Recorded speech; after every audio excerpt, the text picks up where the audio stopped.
تمام كده شوفوا.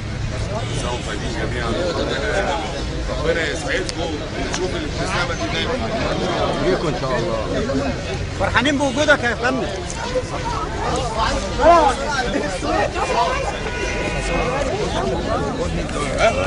بسرعه تعالى اهو. طيب يا عم احمد. الله يسلمك معاك. استنى بس بيتكلم. استنى بس بيتكلم الواد.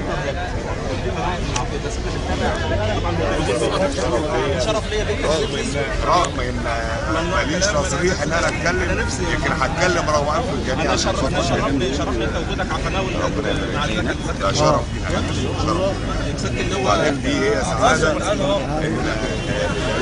المصريين كلهم وانت اثبتت ان مش ذوي الاحتياجات الخاصه، انت فوق كل الاحتياجات، والقناه دي تعتبر فوق كل الاحتياجات لانها هي اثبتت وجودها النهارده. تعالى بس اوعى صور يا ابني مع الباشا. تعالى بس السيادة اللي هو مساعد الوزير صورت بسط. متشكرين وربنا يسعدكم جميعا. ودي سعاده القوات المسلحه ان احنا نلاقي كل الشعب المصري جاي يبني رايه سواء نعم او لا. دي معناها كبير جدا عندنا.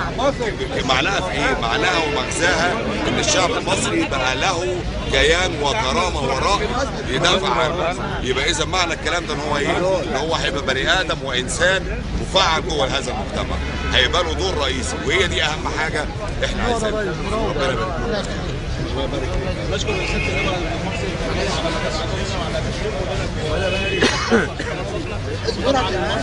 لما المصري داخل اصبروا مهم، فلازم ارض الشارع يقول صوته، واحنا مع التعديلات الدستوريه سواء نعم سواء الاه او لا لرفعه مصر وخفاقه عاليه وسط الامم، ودائما مصر عاليه باذن الله. باذن الله. وبعدين بقى يعني سيدنا يوسف طلب من ربنا رجاء ان هو ايه؟ ان هو يتمكن ويشرف ويدير خزائن الارض. ايه هي خزائن الارض؟ حطوا على مصر، لان مصر دي هي فيها الخير كله، وفيها خزائن ارض العالم كلها هي موجوده عندنا في مصر. وبرضه ما نخافش من المستقبل كويس ان شاء الله.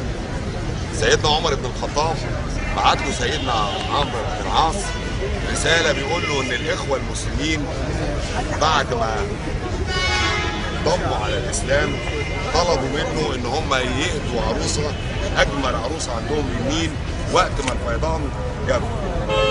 فرجع ليهم قال لهم الدين الاسلامي وجميع الاديان ما تقولش الكلام ده، ده شيء ان احنا بنولد اولادنا وابنائنا. قال لهم ده مرفوض.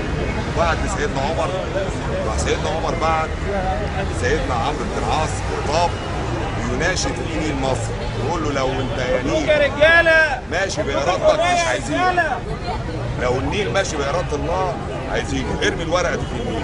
رماها في النيل الفيضان جاء، يعني الخير جاي، مفيش لا ميه هتنقص، بس احنا نحسن استخدام خيرات الارض.